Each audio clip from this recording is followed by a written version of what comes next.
நமது தமிழ்நாடு பகுதியில் செய்திகளை பார்க்கலாம். ஒரு காட்டு யானையின் மறைவுக்காக 2 மாநில எல்லை கிராமங்களை சமைக்காமல் கண்ணீர் வடிக்கிறது என்றால் அவன் வெறும் விலங்கு மட்டுமல்ல, அந்த மக்களின் குடும்பத்தில் ஒருவன். மேற்கு தொடர்ச்சி மலையில் கம்பீரமாய் உலா வந்த சில்லி கொம்பனின் கதையை சற்று பார்க்கலாம்.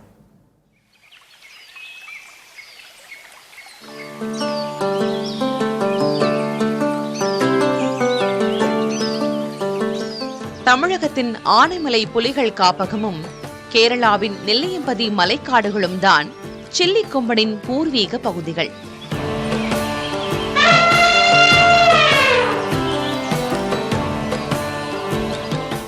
தோற்றத்தில் ஒரு மாவீரன், ஆனால் குணத்தில் பெரும் சாது.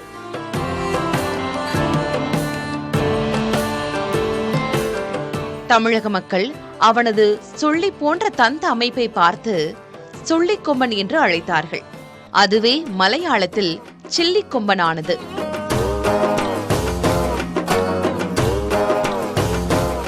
அவனது இடதுபுற தந்தம் லேசாக உடைந்திருந்ததும் அந்த பெயருக்கு காரணம். சுமார் 40 வயதான சில்லி கொம்பன் தேயிலை தோட்டங்களுக்கும் கிராமங்களுக்கும் அடிக்கடி வருவான்.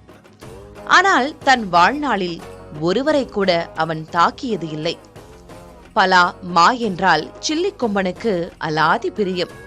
பலாப்பழ சீசனுக்காக ஆண்டுதோறும் நெல்லியம்பதியிலிருந்து 60 கிலோமீட்டர் பயணம் செய்து வால்பாறை, நவமலை, சர்க்கார்பதி ஆகிய வனப்பகுதிகளுக்கு விருந்தாளியாக வருவதை கடந்த 10 ஆண்டுகளாக வழக்கமாக கொண்டிருந்தான். மனிதர்களை கண்டு மிரளாமல் கம்பீரமாக செல்லும் இதன் ராயல் நடைக்காகவே சமூக வலைத்தளங்களில் சில்லி கொம்பனுக்கு பெரும் ரசிகர் பட்டாளமே இருந்தது.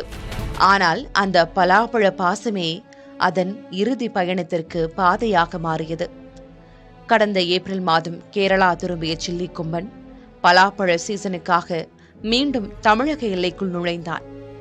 சர்க்கார்பதி வனப்பகுதியில் தண்ணீர் அருந்து சென்றபோது 20 அடி ஆழ காண்டூர் கால்வாயில் கால் தவறி விழுந்தான். கரையேற முடியவில்லை.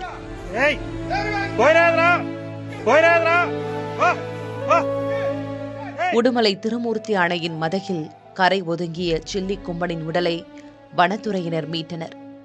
மரகத பூஞ்சோலை எனும் வனப்பகுதியில் சில்லி கொம்பன் உடலை அடக்கம் செய்தனர். ஆனாலும் சில்லி கொம்பனின் ராயல் நடை பகுதிவாசிகளின் கண்களை விட்டு இன்னும் அகலவில்லை. புதிய தலைமுறைக்காக செய்தியாளர்கள் கார்வேந்த பிரபு மற்றும் சிவபிரசாத்.